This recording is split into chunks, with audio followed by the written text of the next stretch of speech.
Hello. So in this video we're going to be looking at differentiating parametric equations.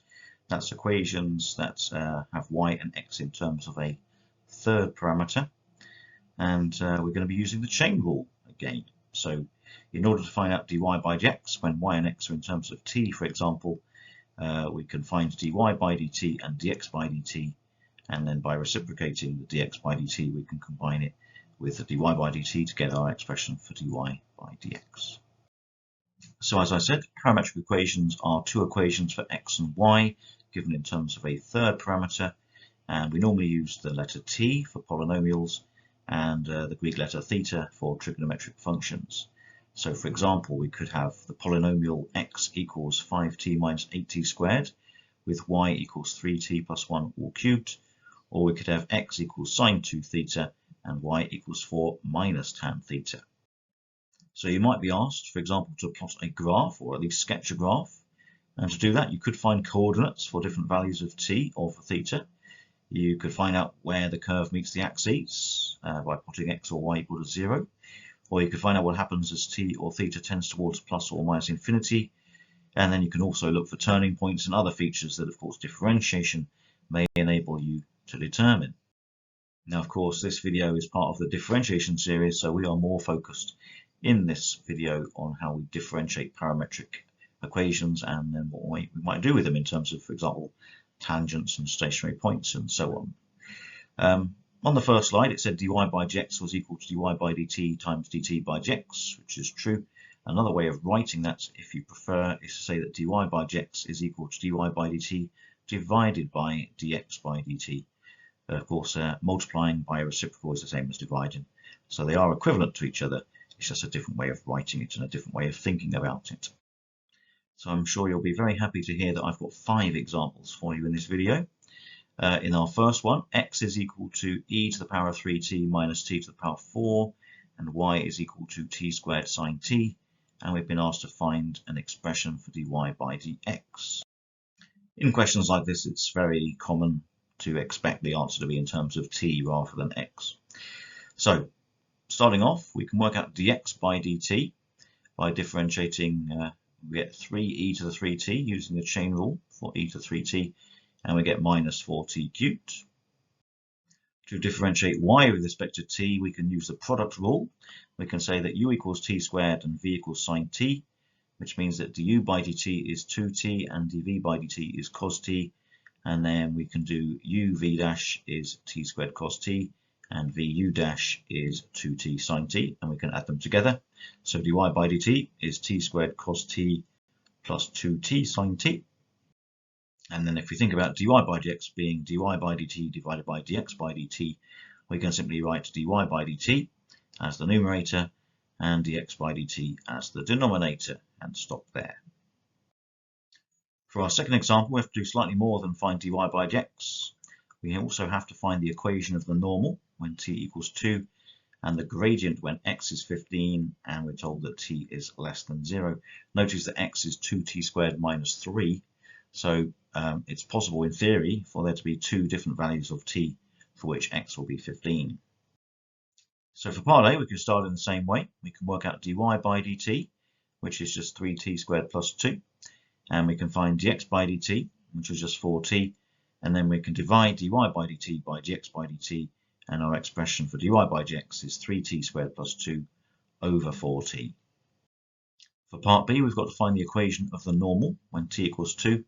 So that means we really want to find the value of x when t is 2, the value of y when t is 2, and the gradient of the tangent and therefore the normal when t is 2. So to start off with, let's work out dy by dx when t is 2. So that'll be 12 plus 2 divided by 8, which is 14 over 8, which is 7/4. And then if we reciprocate that and change the sign, the gradient of the normal is minus 4/7. The value of x, we know that x is 2t squared minus 3, so 2 lots of 2 squared minus 3 is equal to 5. And similarly for y, y is t cubed plus 2t, and when we substitute 2 into that, we get 12 as the answer. So we have our gradient of minus 4/7, our x value of 5, our y value of 12. So we can then use y minus y1 equals mx minus x1, substituting in 12 for y1, minus 4/7 for m, 5 for x.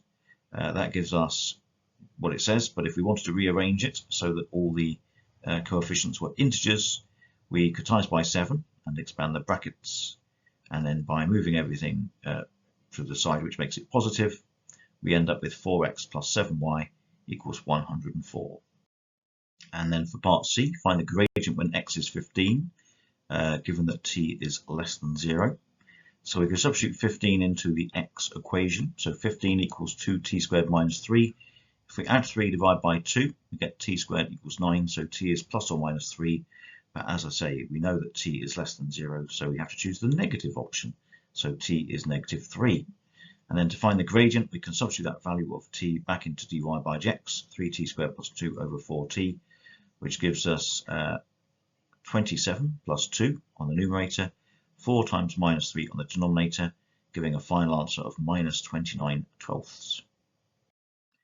For example 3, we're moving to trigonometry, and we've been asked to find dy by dx given that x equals 2 sine theta and y equals minus 4 cos theta.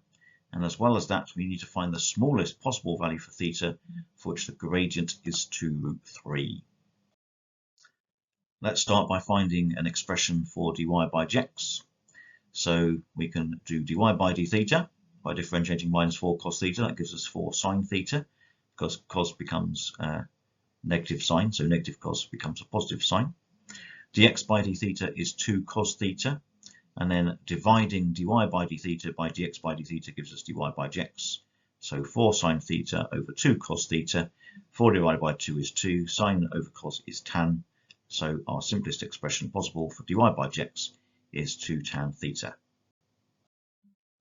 We're told the gradient is 2√3, so we can put 2 tan theta equals 2√3, which gives us tan theta equals √3, and the smallest positive value for theta that solves that equation, the inverse tan of √3, is pi over 3. For our fourth example, we've been asked to find stationary points on a curve given parametrically. Now, if we think about dy by dx being the same as dy by dt divided by dx by dt, we want dy by dx to equal 0, and all that matters is that we put dy by dt equal to 0, because it doesn't matter what dx by dt is. If we divide 0 by it, we just get 0 anyway. So we're going to work out dy by dt by differentiation and solve that equal to 0.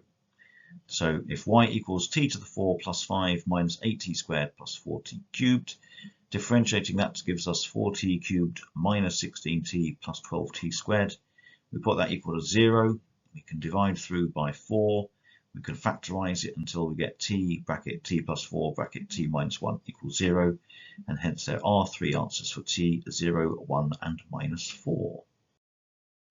Okay, I'm not going to read out everything on this slide, but we've got our 3 values for t for the stationary points, 0, 1 and minus 4. But we want the actual points themselves, i.e. in terms of x and y. So we can substitute 0, 1 and minus 4 into x and y, and we get the 3 coordinates at the bottom. So the stationary points are minus 1, 5, 2 minus e2, and 1012 minus e to the minus 4, comma, minus 123. And now for our final example, we've got a curve defined parametrically as y equals t cubed plus 3t, and x equals 5 minus t squared, and there's a graph drawn of that, as you can see. And we've been asked to find 3 things. Find the equation of the tangent L at the point where t equals negative 3. Find the coordinates of the other point on the curve for which the tangent is parallel to L, and find the other point at which L meets the curve. But we can't do the second and third question until we've actually worked out the equation of the tangent in the first place. So it's not like we haven't done a question a bit like this already, but just to come up with a strategy to start off with to find the equation of the tangent, we are going to be using y minus y1 equals mx minus x1. So we need values for y1, m and x1. For x1 and y1, we can simply substitute t equals negative 3 into our equations for y and x.